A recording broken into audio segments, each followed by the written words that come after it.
So guys today is 11th of April और CGL का first shift examination खत्म हुआ है और कुछ कैंडिडेट जुड़ चुके हैं हमारे। ये बताएंगे ओवर एनालिसिस क्या हुआ।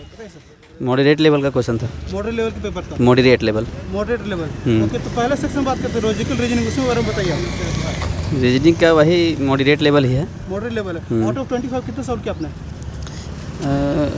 80% एक्यूरेसी के साथ 15 से 20 तक। Okay, what about next section maths? Maths में 15 question. What about next English वही 15 क्वेश्चन एवरेज। और लास्ट सेक्शन जो थी जीएस में वही 20 क्वेश्चन अटैम्प्ट। आउट ऑफ 100 कितना अटैम्प्ट किया आपने? वो उतना ध्यान नहीं दिया। ओके, क्या कहना चाहेंगे, इजी, मॉडरेट और हार्ड? मॉडरेट लेवल पे। Moderate level. Guys, one more candidate has joined for the review analysis of CGL. She will tell entire experience. Question आसान था, उतना भी हार्ड नहीं है, बस बेसिक्स क्लियर होना चाहिए और जनरल अवेयरनेस में आपका करंट अफेयर्स क्लियर होना चाहिए क्योंकि क्वेश्चन उससे बहुत आसान आया। करंट अफेयर का क्वेश्चन याद है कि एक दो क्वेश्चन जैसे जनरल डेट पे क्वेश्चन पूछा गया था कि वर्ल्ड, हाँ, इम्पॉर्टेंट डेट्स, फिर आपका हिस्ट्री से इम्पॉर्टेंट डेट्स, इवेंट्स वगैरह, और क्वेश्चन आसान था, उतना ज़्यादा हार्ड नहीं था, बस इंसान पढ़ा हुआ होना चाहिए, वो कर लेगा। लॉजिकल रीजनिंग में कितना अटेम्प्ट किया आपने? लॉजिकल रीजनिंग मैंने 10 to 5 क्वेश्चन अटेंड किया। हाँ, क्योंकि वो सारे सॉल्विंग वाले थे तो वो सारे उस टाइम देन नहीं बन पाए थे। ओके, तो आउट ऑफ 100 आपने टोटल कितना अटेम्प्ट किया? 41 क्वेश्चन। 41 क्वेश्चन। तो क्या कहना चाहेंगे, इजी, मॉडरेट और hard? Moderate. Yes. So guys, one more candidate has joined for the review and analysis of SSC CGL examination 11 अप्रैल। ये बताएंगे ओवरऑल पेपर कैसा था? आएगा। जैसे कि आप लोग जानते हैं कि आज SSC CGL का पहला एग्ज़ाम हुआ है, तो मेरा एग्ज़ाम फर्स्ट शिफ्ट में था, मैंने एग्ज़ाम दिया, एग्ज़ाम बहुत अच्छा था। इजी टू मॉडरेट लेवल का क्वेश्चन था। मैथ से स्टार्ट करते हैं। मैथ में इजी क्वेश्चन आया हुआ था, ज़्यादा कैलकुलेटिव भी नहीं था, इजी क्वेश्चन था और क्वेश्चन ज़्यादा घुमाया हुआ भी नहीं था। बस आपको कोई भी एक ही क्वेश्चन में लटकना नहीं है, मगर कोई नहीं बन रहा तो उसको आगे आपको क्रॉस कर देना है। हाँ, और फिर बात रहा जीएस का, तो जीएस में कुछ बनने वाला था, कुछ नहीं बनने वाला था, इसलिए ज़्यादा घबराने की ज़रूरत नहीं है। और क्वेश्चन पूछा हुआ था आपका, डेट से क्वेश्चन 2 आया हुआ था, जैसे जल दिवस पूछा हुआ था, वेटलैंड डे पूछा हुआ था, और एक थीम से भी क्वेश्चन आया हुआ था। तो ये सब आप, हाँ, थीम पे, तो ये सब आप लोग अच्छे से कर लीजिएगा। और फिर बायो से क्वेश्चन था, केमिस्ट्री से था, इकोनॉमिक्स से था, मतलब बाकी प्रीवियस ईयर से ही क्वेश्चन था वैसा। बाकी आप लोग जीएस पे अगर प्रीवियस ईयर अच्छे से तैयारी किए हैं और करंट अफेयर का अच्छे से तैयारी कर लीजिएगा, रिसेंट 2-3-4 महीना का, 2-3-4 महीने का काफ़ी हो जाएगा। हाँ, 4 महीना काफ़ी आराम से हो जाएगा। 4 महीने का जीएस काफ़ी आप लोग के लिए। और बाकी प्रीवियस ईयर का पढ़िए, स्टैटिक क्वेश्चन पढ़िए, वहाँ से आपका क्लियर हो जाएगा। और रीजनिंग ईजी था, मॉडरेट भी नहीं बोल सकते, रीजनिंग ईजी था पूरा एकदम। हाँ, कुछ याद है आपको? पजल्स सब इजी पजल्स था, अगर एक स्टेप बाय स्टेप सारे बन रहे थे पजल्स।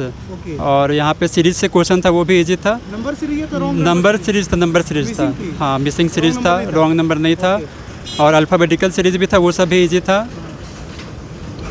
बाकी ब्लड रिलेशन से क्वेश्चन था। ओवरऑल रीजनिंग हम बोलेंगे अपने हिसाब से इजी था। अगर आप लोग का भी प्रैक्टिस अच्छा है, मॉक टेस्ट अगर लगाए हैं तो इजी ही लगेगा। और इंग्लिश, अगर आप लोग एंटो सैनो इडियम फ्रेज याद किए हैं तो इंग्लिश काफ़ी इजी था। और अगर और अगर आपका कम्प्रिहेंसिव सेक्शन ठीक है, आरसी ठीक है, तो वो भी इजी था। और जहाँ तक मैंने गौर किया कि एग्जाम में जंबल से क्वेश्चन नहीं दिया हुआ था। पैरा जंबल क्वेश्चन नहीं था, एक्टिव पैसिव था, वॉइस था, वन वर्ड था, एंटो सैनो था, ग्रामेटिकल एरर था, फिलिंग द ब्लैंक्स था, और ये क्लोज टेस्ट था बस। बाकी ओवरऑल एग्ज़ाम का एक्सपीरियंस ठीक रहा मेरा। आप लोग भी वहाँ पे ज़्यादा हड़बड़ाइएगा नहीं, आराम से बनाइएगा और क्वेश्चन को ध्यान से देख के बनाइएगा, एक ही क्वेश्चन में लटकना नहीं है, बस यही बोलेंगे। ओके, तो क्या कहना चाहेंगे, 100 में कितना अटेम्प्ट किया आपने? 100 में मैंने 82 प्लस अटेम्प्ट किया है। और हाँ, 82 प्लस अटेम्प्ट किया है मैंने। पेपर का लेवल इजी था, बस इजी था। हाँ, तो आप लोग सेक्शन सबसे इजी लगा आपको? सबसे इजी लगा मेरे को रीजनिंग और मैथ इजी लगा। हाँ, सबसे ज़्यादा अगर आज के सेक्शन में देखा जाए तो जीएस थोड़ा हार्ड। हाँ, जीएस हार्ड था, बाकी तीनों, बाकी फिर इंग्लिश भी इजी था, जीएस थोड़ा केवल घुमाया हुआ था थोड़ा बहुत। So guys, one more candidate has joined for the review analysis of CGL. He will tell entire experience. ये सर बहुत अच्छा रहा सर। पेपर बहुत ही अच्छा हाँ, पेपर हार्ड नहीं था sir, easy to moderate. Moderate, yes sir. पहला सेक्शन से स्टार्ट कीजिए आप। यस सर, पहला सेक्शन से स्टार्ट किया। थोड़ा सा सेक्शन रीजनिंग, पहला रीजनिंग, फिर जीएस, फिर मैथ, फिर इंग्लिश, इस तरह से। तो जीए में कितना अटेम्प्ट किया? करंट अफेयर कुछ क्वेश्चन याद है आपको? करंट अफेयर्स में सर पीछे से आ रहा है क्वेश्चन पीछे से सर, आ रहा मतलब हाँ 1 साल पहले का क्वेश्चन आ साल रहा पहले का आ है। रहा है। हाँ ओके, मतलब कुछ- वो अभी 6-7 महीना जो पढ़ता है लोग उससे नहीं होगा, ओके, और कहा पहले जाता है कि मोस्टली 60 हाँ। काफी होते हैं, वैसा नहीं वो है। नहीं, और एक साल से ज़्यादा पूछे जा यस रहा सर, यस सर पूरा। है। Okay, what about next section? Next session sir quant मत क्वांट मैथ सही था सर, मैथ सही मतलब कुछ कैलकुलेटिव था, बाकी सारा सही था, कोई दिक्कत नहीं है वैसे। ओके, तो उसमें कितना क्या अटेम्प्ट किया मैथ में आपने? अटेम्प्ट में सर मेरा मैथ थोड़ा सा कमज़ोर है, तो 18-19 सर उसमें। Okay, what about next section? Next English. Session English बहुत अच्छा था सर, इंग्लिश इंग्लिश बहुत ही सही अच्छा था हाँ।